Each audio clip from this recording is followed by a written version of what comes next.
Hey, welcome to the Ethics Experts. If it's your first time joining us, welcome. And if you're a returning subscriber, hey, bestie, your smile lights up the room. You see what happens when you subscribe? You get a bonus greeting on every episode. On this episode, we talked to Laura Sauber of Sauber Consulting.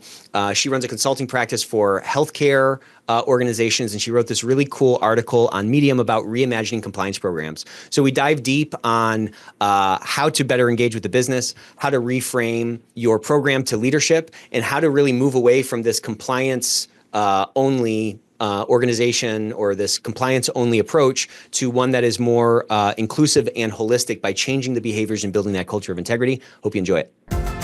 Welcome to the Ethics Experts, where we're elevating ethics and compliance and HR to the strategic level it's supposed to be. Hey, Laura. Hi, how are you? Good. How you doing? Good, thank you. Welcome to the Ethics Experts. How's your day going so far? It's going great. I've had a lot of interesting conversations already this morning. Already, huh? Well, it sounds like the bar is high for me today, huh? So thanks so much for sending over that article. That was a really great article. I'd love to kind of just dive into that. Sure, absolutely.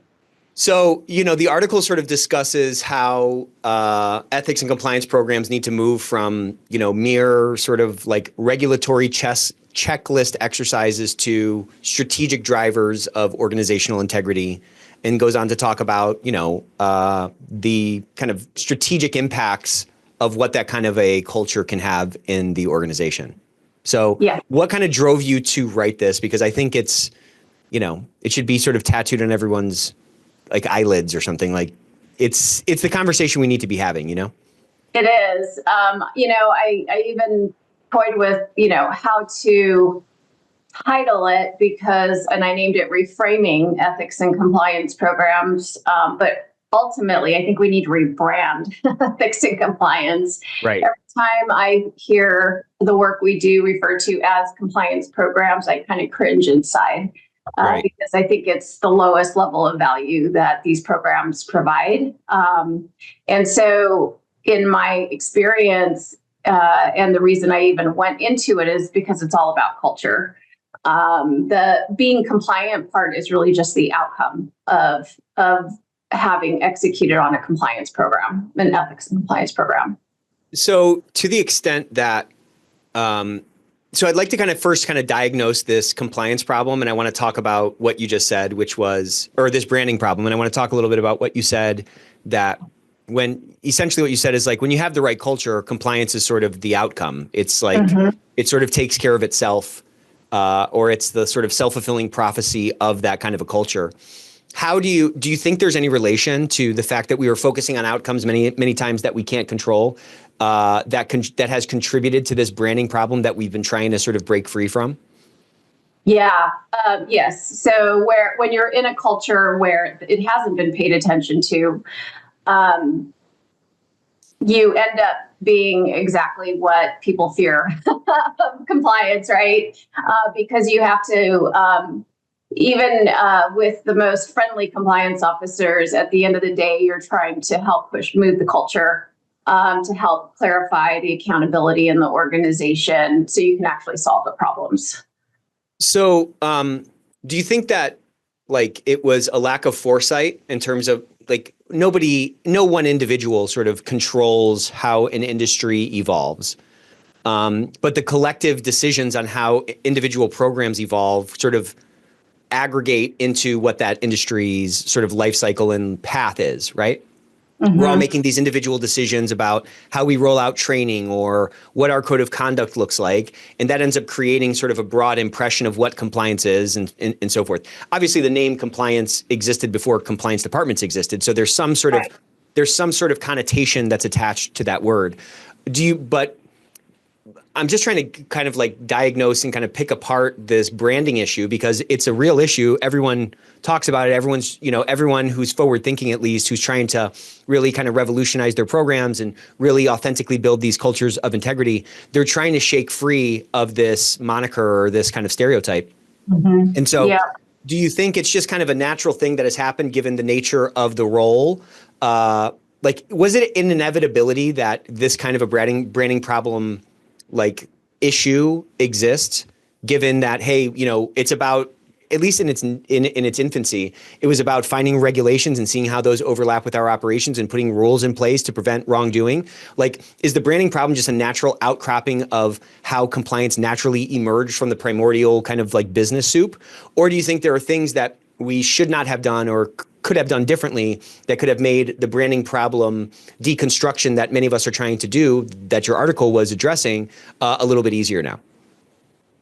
Yeah, I mean, I think the history of it led toward this branding problem. I think sometimes what we mistake is we're looking for compliant organizations, but I don't necessarily want compliant people, right? Like in the sense of not thinking on their own, right.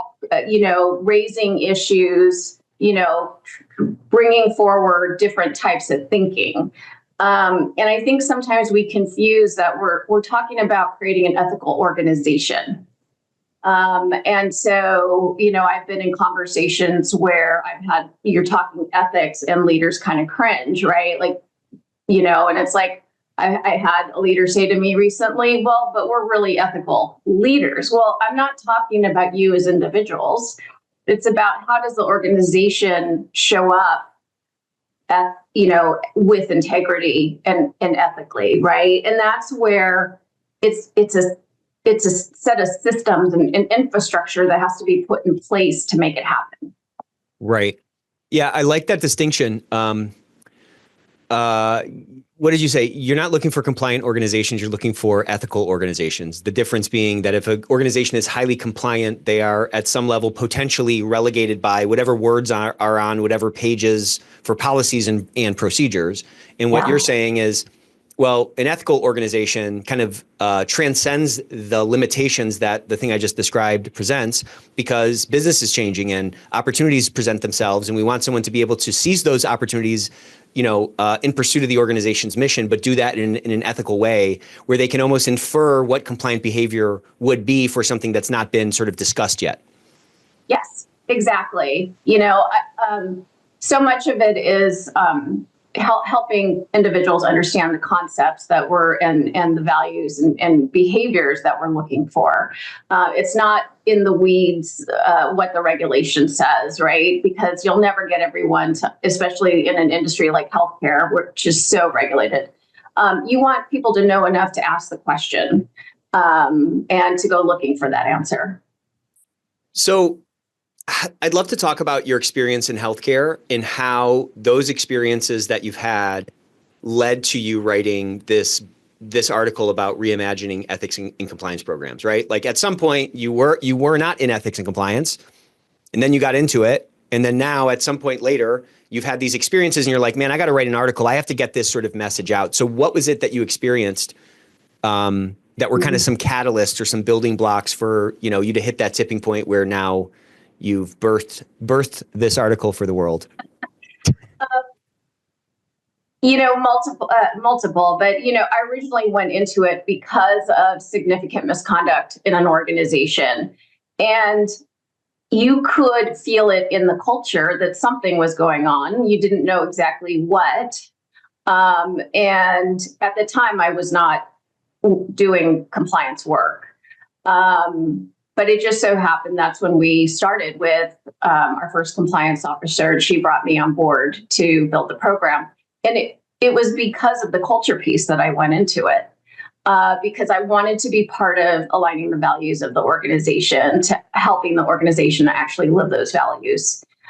And then there's other situations where I have seen systemic compliance issues over years, right? Never getting really fixed.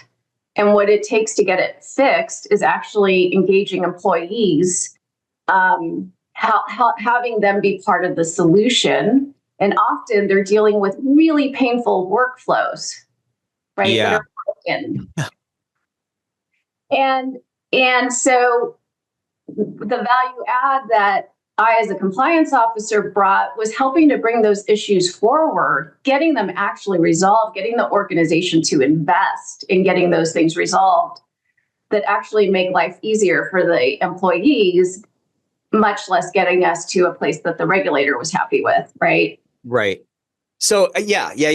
So I have like two questions. So I'm going to try to ask one at a time. Many times it seems, you kind of touched on something where the pain of the process that was sort of imposed on folks was causing non-compliance. It's very easy to have, it's easy to arrive at like the wrong conclusion for like the root cause of the non-compliance and say, oh, it's an ethics issue, or nobody cares. I'm the only person who cares in this. I'm the only person who gets ethics in the organization.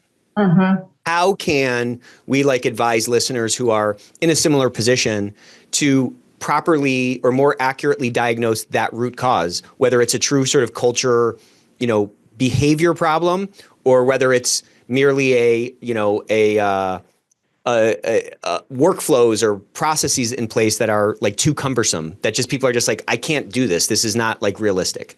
How do we diagnose that like in an accurate way, Well, a lot of times it's multiple of those, right? When processes start to fall apart, you also have a leadership issue, right? An accountability issue. If nobody feels accountable for an end-to-end process, then right, it's a jump ball. Nobody owns it. Right, exactly. Honestly, the people that I've worked with who have embraced the compliance program and pulled us in early, they tend to be the highest performers in the organization. So, okay, interesting. Yeah, they're leaders that are respected by their people, right? They're actually cleaning up their operations, and they're not afraid to find out something's not working. So there can be a big difference, and you can tell if things have broken down, you likely have a leadership issue. Okay, so that's a good rule of thumb.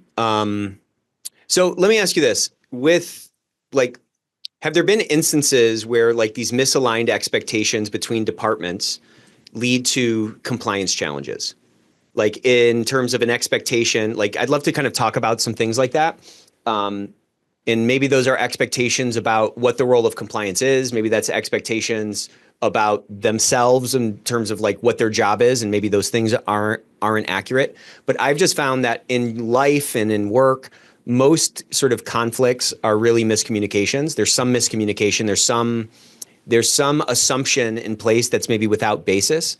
And so if you've experienced something like that, maybe we can talk about some instances of that and how we can get out ahead of it. Because I think broadly, our industry is kind of at this tipping point. It seems like we're stepping into a new era. It seems like we're kind of in a new chapter where there's a lot of new potential for us to really bend the curve on culture of integrity. Like again, 30 years ago, the average employee wasn't, on their hierarchy of what they were looking for. Culture of integrity was in a much lower spot than it is now. I think that we can all agree that that's sort of moved up.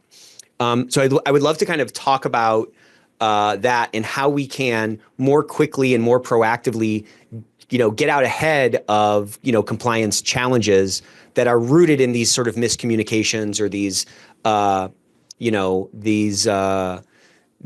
misaligned expectations, say. Yeah.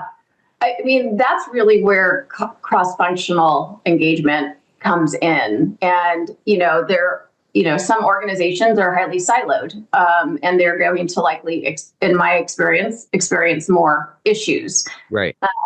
And so a key role that a compliance program can play is to help bring those players together. Spend time talking about, the areas where the one hand has to know what the other hand is doing. Am I making a change that's going to have a downstream impact to other departments, and begin to create that awareness and a sense of accountability across the board. And that really means, as a compliance officer, getting in and being willing to understand the operations. Getting in there with operations, talking through how things actually operate, right? And problem solving together. I think Do you think that that's like a muscle that can be built, or do you think that some people are just wired for that? Some people I talk to are very kind of, I call them outside people. They're kind of getting out of their office. They're walking through the hallways. They're connecting with people. Other people, their kind of preference is to kind of be inside people. They're spending time behind it, in their desk, in their room, in their office. Do you think it's like, is it a wiring thing? Is it something that, if we're kind of an inside person, we just have to force ourselves to get out there? Like, how do we, like, you throw a pebble in a pond, there's ripples, and we know that those go across and they hit all the banks of the pond. Like, obviously, when you make a change into an organization, there's all kinds of ripple effects. So how do we get better at like thinking about the second and third order impacts of what we're trying to roll out, and maybe like underwrite that or de-risk that rollout in a better way? Yeah. I mean, I think it's the individual, definitely. But also I think it depends on how they think about what we do. And I think more traditional views would have the compliance officer sitting at their desk, behind the door. So I think it's part of the shift that we need to make. So how do we help people do that faster? Is it a confidence thing, you think? Is it just kind of some self-reflecting time to say, like, where is my program stuck, or where am I being effective? Because, I've been talking about this on like every podcast for, I don't know, the last month. I saw this, I was at this conference recently, and Pat Harned from ECI was presenting some findings. And basically what she showed were data points from between 2023 and 2013. And the percent of respondents to the survey, the Global Business Survey, or Global Business and Ethics Survey, whatever it's called, respondents to the survey who answered, I work in a high integrity organization. It was that kind of a question. And so over the last 13 years, call it, the percent respondents have bounced between 60 and 61%. Between 60 and 61%, it stayed exactly in that band across the last 13 years. And when she presented the information, you could feel the energy in the room kind of go down. And I mean, to me, that seems like a massive opportunity, but at the same time, it's also shines a bright light on the fact that like what got us here isn't going to get us there. If we keep doing what we're doing, well, then it's going to be another 13 years and that line's going to just stay at 60. And we are going to be, apart from the business. We will sort of turn into this barnacle on the ship or the bumper sticker on the car instead of the thing that makes the vehicle go faster. So talk to me about that and how we actually start to bend that curve, because I think just like the stereotype was built up by a bunch of individual interactions that sort of amalgamated into this, broad, thing that we're, this branding issue that you alluded to. I think any change in the direction of our industry is also going to come from a bunch of individual decisions and individual programs on how we as practitioners sort of show up with the business every day. Yeah. I mean, I think it starts with us and how we think about it and how we educate our leaders about what our programs are about. Because I can't tell you how many job descriptions I've looked at and they want a lawyer. Well, that means that they're only thinking about it from a compliance legal perspective, right? And so I think that to me says the organization doesn't understand fully what a compliance officer, their capabilities should be. Yeah, what they can do or what their potential is. Exactly. Yeah. Exactly. So you mentioned in your so we're talking about leaders a little bit. And so what do you think are some of the biggest misconceptions that leaders have about ethics and compliance programs? So Ethico is the company I'm with. We just put out this survey with FTI, and it said that like less than or more than a third of respondents said that their leadership does not understand ethics and compliance, which to me is mind-boggling. Like 100% of respondents would say that they understand marketing or they understand sales or they understand ops, right? Like how is this function that has all of this potential? Like how are those light bulbs still not on at the top? What are the types of misconceptions that you see over and over again? That it's only about the compliance piece is the biggest part of it, and that that role of a compliance officer is really more about enforcement. Right. And I think, that is not how we want to lead, and it's certainly not how we're going to engage the workforce and the culture in a positive way. Yeah, it's got to be the carrot and the stick. It can't just be the stick, to your point. Yeah, exactly. And organizational cultures vary, and to think that it's all on the compliance officer is not, it clearly is not the answer, because it really takes that partnership. And I've recently developed a maturity model that I've been using with clients. And really, it's not just assessing the compliance program itself, but looking at the business engagement, right? So it takes both those pieces. You could have a really capable compliance officer in a culture that just, hopefully over time they're able to influence. But, cultures are bigger than us individually. Right. So I'd love to hear some more about that maturity model. Like, what went into the development of it, and what insights has that helped you uncover with clients?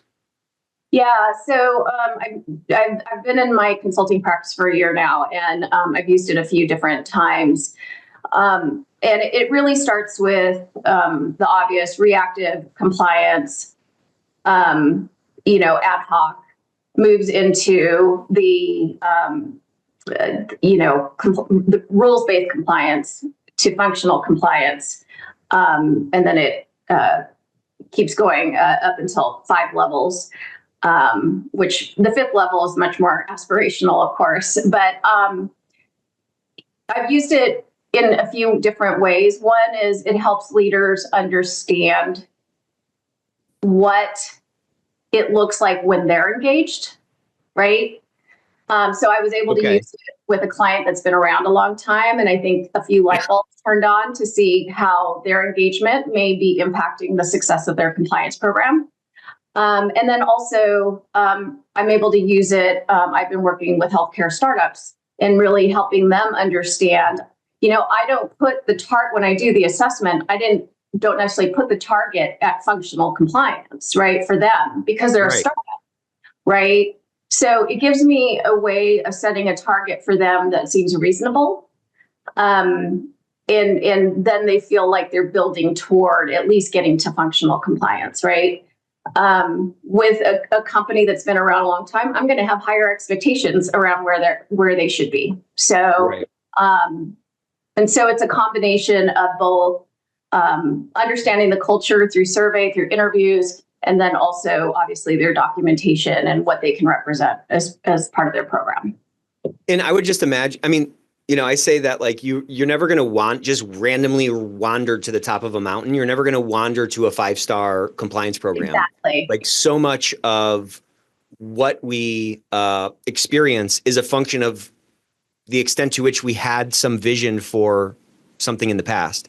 And I would imagine that your model is really helpful because regardless of where somebody is at, if they're at stage 1 or 2, whatever, there are subsequent stages that they can put their eyes on and say, okay, well, once I build to this next level, I should start to see these kinds of characteristics or these kinds of behaviors or these kinds of outcomes. And you can start to be a little bit more intentional because, like, by its nature, it's a very hard job. You know what I'm saying? Like, and sometimes you don't have a lot of power. Sometimes you have leadership that doesn't understand you. You might not have the budget. I've never talked to a compliance person who has the budget that they want, that they feel like is reasonable, whatever.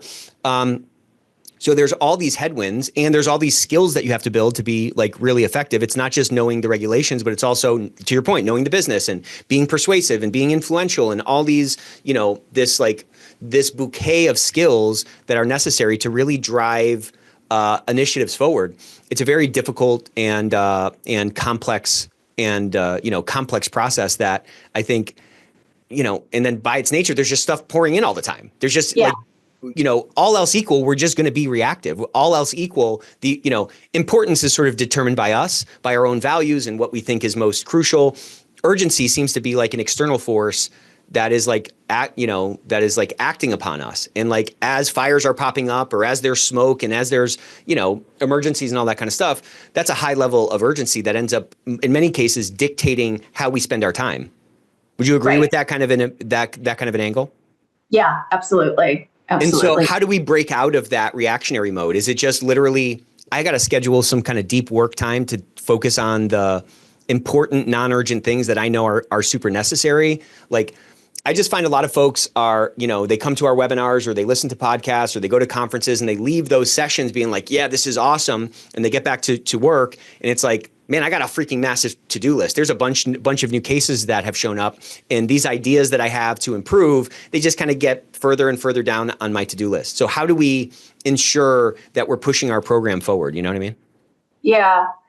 I mean, I think it's easy to get quickly overwhelmed, and it's really, even in those fires, how are you responding to them, right? So the building the trust to be able to do the things that we want to be able to do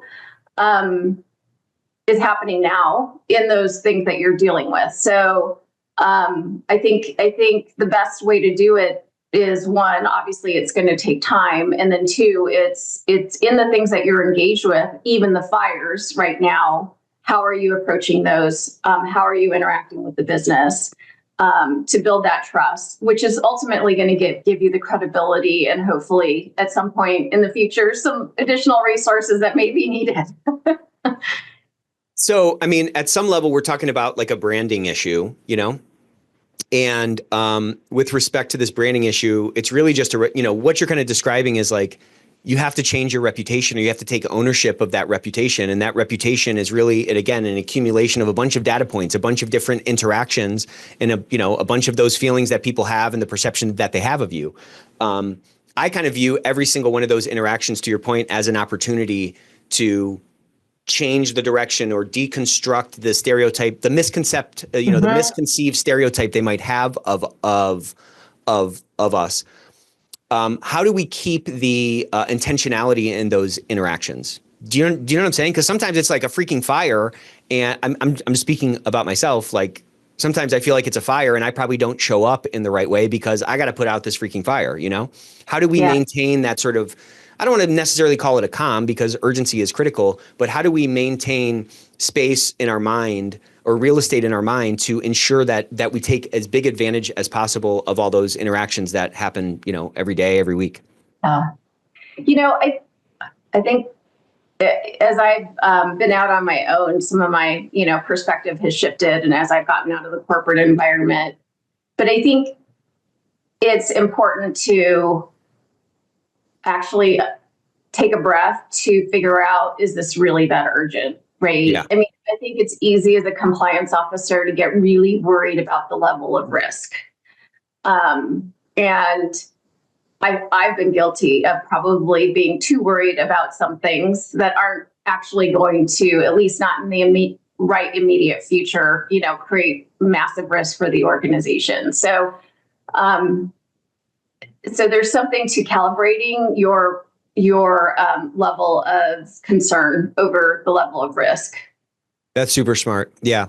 I've found that like we sometimes struggle with like materiality or expected value thinking, right? Like something could be a massive risk, and if this happens, this is going to wreck our business. But to your point, if there's a 0.2% chance that happens, well, then do we really need to spend this much time on that as something that, so that expected value thinking is difficult. I think that's a great habit, to just kind of question and not just react, but to say like, okay, what should my reaction be? I think that's good advice. I'd love to hear a little bit about what made you go out on your own. That was probably a very scary thing to do, huh? It was. I was looking for jobs at first, and quite frankly, I got frustrated because I'm not an attorney. And I kept seeing job descriptions that wanted an attorney, despite the fact that I had been an executive for, almost 20 years. And I realized that if I go out on my own, I'm able to actually do this and share with organizations and educate organizations in the way that I want to be able to do it. And the other thing was, personally, I tend to do what scares me. So That's a great quality. That's a really great quality. Yeah. so I decided to do it, and it has been the most fulfilling journey. It has been a very spiritual journey, to say the least. After having spent 30 years in the corporate environment, it's a very different path, and you get to know yourself in a way that you just don't when you're in-house. Why do you think that is? Why is that such a revelation doing a process like this? Like, why do you think it causes you to know yourself at such a deeper level? Because there's no one to blame. It's just you, to, gripe about. It's just you. And any baggage you have to sort through in order to stay with it. Otherwise, you end up running back to finding a steady paycheck. Yeah, there's like nowhere to hide in a one-man show. You know what I mean? It's like just you up there. Yeah, exactly. And because of that journey, I'm actually starting a new community called Catalyst Her, and it's for women who are taking this route, going independent consulting. And the Her stands for Healthcare Entrepreneurship and Reinvention, because you definitely reinvent yourself. Yeah. What have you found? So it was a scary thing. You're wired to do scary things. So you had some idea that this was going to be hard. Yes. Mm-hmm. In what ways was it harder than you thought? Like in what, I'll give you an example. I was training, a year plus ago for an Ironman like race, and I was like, this is going to be really hard. And it was really hard, but it was hard in like some ways that I didn't like anticipate. I was sore with muscles I didn't like know I had or something like that. So what are some of those corollaries on your entrepreneurial journey where you're like, I knew that this was going to be hard, but this part is really hard? Yeah. First experiences. So I've been going to conferences, all my career. And yet the very first conference that I went to representing myself, I had a panic attack. Yeah. Suddenly it was very different, right? And so there's a lot of first in a different context than what you have done before. And so finding a support system. So that's where, as I was going through it, I found other women who were doing this as well. And we would meet every week. And going through a journey together is what helps. You don't have, most people think, oh, I can do that, I'd miss people, but you actually don't have to miss people. You just need to find your community. Yeah. And I think another benefit of having that community is like, sometimes you're going through something where you feel like you're hitting a wall. I'll speak for myself. Like sometimes I'm hitting a wall and I'm just like, well, I knew it. I knew I can't do this.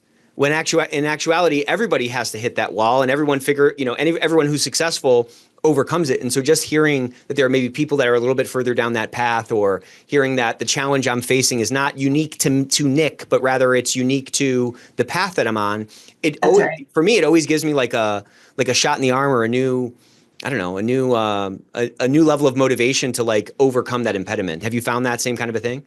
Yeah, absolutely. Absolutely. I mean, they've been the people that I call when I am having that panic attack, although fortunately I think I'm beyond that, but good for you. But really, and just the basic how do I do this? I've been a compliance officer. I haven't done marketing and sales, and it's easy to put a lot of pressure on yourself, but it all works out. Just keep taking a step forward.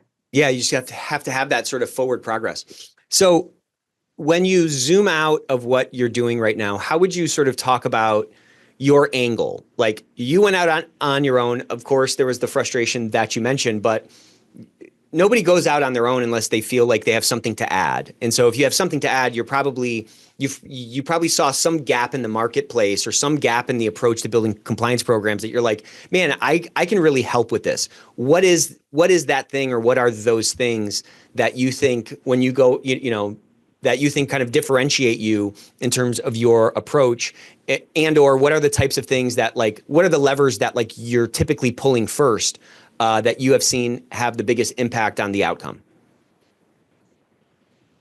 I think it is the understanding how to really engage with the business in a way that is, not sitting behind a door, and helping them understand how their behaviors contribute to the culture that we're ultimately trying to build, and being able to actually articulate that cultural piece of it. Because I know with one client, I turned a corner when I was able to really lay out for them in a document, here's what the behaviors look like. This is how I can tell where you're at on this spectrum, because of that experience that I've had firsthand as a compliance officer. And what were some of those behaviors that you were keying in on or that you were presenting that caused that light bulb moment to occur? It was about their in this particular instance, there was a repeated attempts at establishing a compliance program, right? And so breaking down what it looks like when managers or leadership actually engage, whether it's talking about it, whether it's the fact that they maybe didn't have a consistent resource around this, and also employees even understanding how to report something, right? So being able to bring those pieces in place to say, okay, now I can see it tangibly. I know tangibly what this is supposed to look like. Yeah. Yeah. So I guess at some level, it's kind of like you're sort of training the eye. I love cooking shows, and one of the chefs on one of the shows was talking about like a cook's or a chef's palate and how it's important to develop, and it is a muscle that you can develop. And I think to some degree, when you can teach someone what to look for, they now have a new skill and they can start to look at the world in a bit of a different way.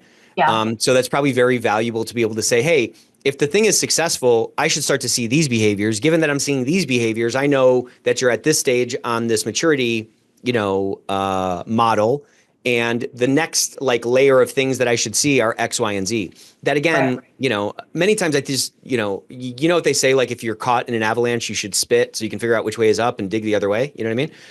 Or dig out. So much of it is just kind of figuring out where you're at. I just see a lot of a lot of, at least at the executive level, I see a lot of folks who are like, all right, well, I guess we need a compliance program. Let's launch one. And they don't really understand what the true potential is, that stage 5 that you've talked about, or that aspirational, what we call compliance 3.0. They don't know what that could look like. They haven't done the calculus in their mind to see oh my gosh, all right, well, if everyone's more engaged here, we're getting more risk intelligence. The quality of the business is going up. Our turnover's lower. Our engagement level's higher. Our bottom line is more. This is absolutely a no-brainer investment. That's the ultimate calculus that they have to do in order to get the full kind of blank check for the ethics and compliance department to, spread their wings a little bit. You know what I mean? Yeah. And I think that's where going back to, it's on us, right? To educate them. Exactly. Yeah. Yeah, I mean, how do you not take that approach? You know what I'm saying? How do you give up your agency to some outside force and say, well, I'm not successful because they just don't get it? It's well, it's on you to make them get it. Either it's real or it's not real. Either a culture of integrity matters or it doesn't. And if it does, and your adversary doesn't understand that, what are you going to do? Just keep freaking emailing him tweets and articles about ethics? I mean, that's not going to do anything. They have to actually, to your point, embrace it. If it's ever going to get unlocked. So I loved in your article, you talked about these 3 pillars. Can you talk to us about what those 3 pillars are, and talk to us a little bit about how they can actually implement them, how an organization can actually implement them? Well, it's really just a reframing of the 7 elements, right? And it's really kind of looking beyond the elements in terms of the concepts that are underneath them. When you apply the 7 elements, and again, it all gets to about how you apply them, they're actually really great at helping to drive organizational behavior. And so what I did with this article was to take the 7 elements and try to understand the concepts behind them, both. And really, when you break it down, it's about aligning expectations, empowering the workforce, and then ensuring that there's accountability and consistency around that in the organization. And to me, those are the things that help you get to a culture of integrity. And it's also just what I've seen in action and in practice. And without those ingredients, you're not going to get where you need to go. You're going to have the check the box compliance program. I think that's right. I love that approach of getting down to the principles. I think you talked about level 1 or level 2 of being like rules-based compliance. And I would imagine that level 4 or 5 is really about principle-based compliance, which allows us to get out of the confines of the words on the page and do that kind of entrepreneurial thinking that drives sort of innovation. How do you think, innovation is sort of the key for any kind of growth, right? It's like doing something new. Whether that's with your own health or with your company or something like that. So how does ethics and compliance how do ethics and compliance programs like actually drive innovation rather than hinder it, which is what most people think it does? Yeah. Innovation, as I've come to understand it, not through articles or anything, just my own inherent, is really just improving what exists today, right? And so if you, for example, have some systemic issues that you need to solve, that innovation is getting it to that next level of performance. So I think I just lost track. No, what you're saying is that innovation is just doing something better. So to the extent that something could be better, there's inherently a problem in there. And to rectify that problem or fix that problem, you have to do something different. And I think what you're saying is maybe at some level, maybe this is what I'm saying, that to the extent that innovation is change and that change is going to come from someone reworking a problem, that has to get out into the world. That has to go from their mind where they're picking that lock or fixing that problem. It has to get out into the world, and that has to change something. It has to change a process or a procedure or something like that. So part of it is about giving people a voice. Part of it is about giving people the freedom to address problems and not feel like overly constricted or constrained by all the rules and red tape and stuff like that. Exactly. What else do you think goes into there?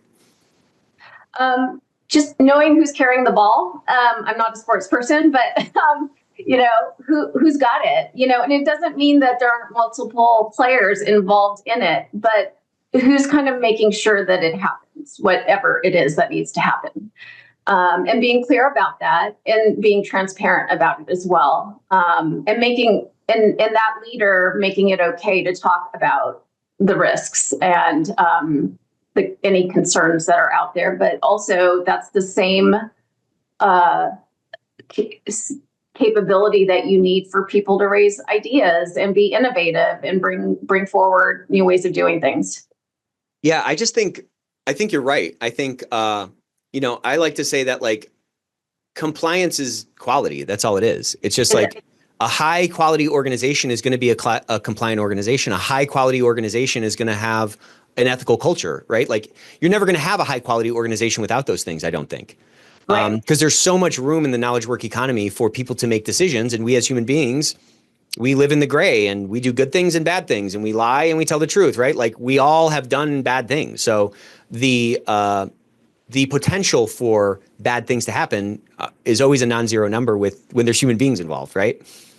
Yeah, exactly. And I think I might have heard this on your podcast, but when somebody says, "Oh, we don't have any problems," that's most probably because people aren't aware and may not understand what might constitute a problem.